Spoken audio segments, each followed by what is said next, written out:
ahead. Egberto, I don't know if you're paying attention, but I mean, of course you are. I know you're paying attention, but this Mayor Pete guy. Oh my God! I'm gonna tell you something right now. Oh my God! I'm gonna tell you something right now. That guy right there. Look, I know I'm a progressive. I'm a liberal. Yes. There's one issue that keeps me from saying this guy is going to win. And you know what that issue is. I don't want to say it on the air because I look like some type of... No, I want you to say... some kind of caveman. No. I want you to say it on... We're a channel that we respect Mayor people's Pete, voice. I'm just not ready to have a gay man in the White House. Okay, and explain. I don't want to see them making out. Explain. I don't want to see them dancing at the presidential ball. I'm sorry. I said it. There, okay. I said it. And that's fine. And let me ask you... before... Folks... I want to address Johnny here, and I'm going to take us a little bit off subject because this is a human thing. Explain yourself to me, Johnny, if you will. Listen, I respect Mayor Pete so much. Everything he's saying is correct. He is on point. But my problem is that for some reason, the way I was raised, I'm gonna go back. I'm gonna blame my parents for raising me in a Christian, Judeo-Christian household. I'm going to blame my upbringing, my football coaches, my teachers. I'm going to blame everybody but myself. But at the end of the day, I'm just not ready to move America into a place where, I don't know, where that foundation... I'm glad worried about reparations. You have to say that. I'm struggling with Mayor Pete because Mayor Pete is so good. He's so good, and he has a handle on all the issues, and he checks all my boxes. Look, the guy went to Harvard. Yes. He went to Oxford. He joins the Navy. Yes. After going door to door for Barack Obama because he was intrigued by how everybody he met in the road was going into the service. So he joined out of a sense of like, yeah, I need to do this. I admire people like that. And I admire him. I'm just not ready to turn on the presidential ball or, when you're celebrating when the president wins and see him dancing with his husband. And I want you to, and the reason I want to hold you and I ask And I'm sorry for that. No. Hold on a second. First of all, I respect you. And I honor you for coming on a show and making that statement. Because I think the only way we get past these types of issues is that if we brought them out in the open. The same way when people have, I always tell people that some of my best friends are racist, right? Because we can talk these things through.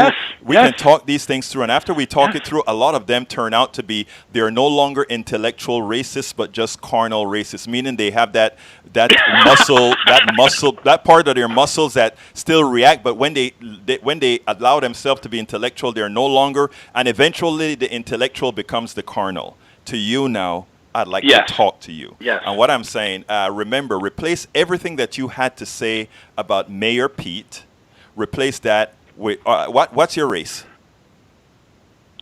I'm an ADOS, American descendant of the slaves. Okay, let me stop you there. So then that's what I am. And, it's funny. I've got a new moniker now. I've just accepted that. Okay, and that's fine. And given what my people have brought to this country, but here's the thing. To be fair, James Baldwin was a gay black man who struggled with both of these issues at a very important time in America. So from the standpoint of admiring a guy like James Baldwin, why can't I vote for Mayor Pete? And you can. And what I'm trying to tell Why can't I get to vote for him? And you know what? When I look down and I say, who's the guy that best represents the America as it's moving forward, as America's moving into the future? Who's the guy that best represents American values? That guy. Right. And let me tell you something about what I want to talk to you about now. And sorry, folks, we're still talking Mueller report, but I want to use this as a learning experience for both of us and the public at large while I'm talking to Johnny here. And here's the deal, Johnny. I don't know if you've heard my story about I'm from Panama. I'm a black man from Panama, Latin American guy. So I have all, and I'm coming to the next call as well. I have all the issues. I'm Latino, I am black, and I'm Caribbean. And there's one thing that shares. There's a very strong homophobic trait in those three categories. Okay. Now, I overcame that on a business trip to China, when it was made aware, Egberto, could you change your color? Could you change who you are? And when I sat down, and it was a little bit deeper than that, my friend who I was traveling with said, but that changed it for me on an intellectual level. It was still carnal. If I saw two guys kissing, if I saw two guys, it's funny because it never happened with two women. I found two women doing things kind of wow.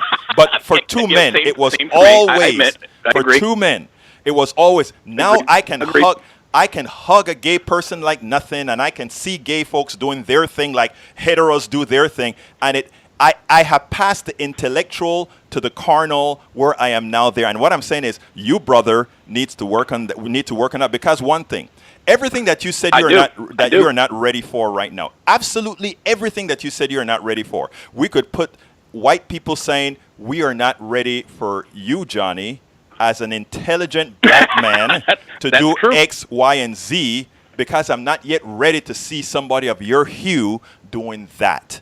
And when you are able to personalize these issues, it's then very easy to say, okay, I'm going to act first and train my carnality second. In other words, I am going to act the part. I am going to play the part. I am going to, if you like Mayor Pete, the reason I won't vote for Mayor Pete in the first round is because he's not progressive enough for me. Okay, that's the only reason. But I love the guy's engagement. I love the guy from the way he handles Christianity, the way he says, if you have a problem with my gayness, you go ahead and you check my Savior, or you check my Master, my God. When he says that, that says it all. In other words, look, I tried because of what you guys told me how wrong it was. I tried. But brother, a woman does nothing for me. It is a man for him. I'm talking Brother Pete now. I'm a hetero. He's got to live his truth. Exactly. I agree with you. He has to live his truth. But the problem is that I always see the presidency. You know what? There's no excuses. I need. There are no excuses. It's on you. And the thing is, as we move forward, look, I'm probably going to end up having to vote for him anyway. But wait, Johnny. I really like how he handles his business. Johnny, remove that word. Remember, I tell you, it starts by removing the intellectual, and then the carnality follows. In other words, don't say I'm going to have to. You don't have to. You're going to do it because if that guy fulfills your needs, that's who you vote for. If he is the one who has all these things that you want, forget about you don't want to see two guys dancing on the floor. You have to say, this is what's best for the country, and I'm not going to judge him on the personal issues. And that you don't want to see that on the floor, that is your issue, right? And you can close your eyes. True. That's true. You can close your eyes. That's true. You know. So I mean, I had to go, brother. I had to go through that. And when it was liberating, it was completely liberating for me. When I got rid of my prejudices of all types, and as I knocked down one prejudice after another prejudice after another prejudice, it continues to be liberating. So now I don't know what prejudice I still have, but whenever I feel one, I go ahead and I handle it head on. But right now, I think I am fairly prejudice free. I'll find out when different things happen. You know what I mean? Well, when other things happen, I'll find out. I applaud you. I am but it's a learning. I hope that I can get to where you're at. It's not hope, but brother. I'm going to get there. I'm going to get there. It's not I'm hope. committed. It's not hope. You do it. It's not hope. You play the part, and then once you play it, you see, if you talk about, and that's a problem I had with President Obama. I am not into hope. I'm into doing. Okay? I am not hoping for anything. And that's the reason I went on faith and did Politics Done Right and gave up my software company and all of that. I didn't say, well, I think I may make it. I said I was going to make it happen because we have something to offer to the American body politic. And that's why. So all I'm saying is the same for you, brother. Same for you. Same for you. But I got another call. I'm going to put you on hold and get the other call, so you'll still be on. Let's see. Have a great day. You too, sir.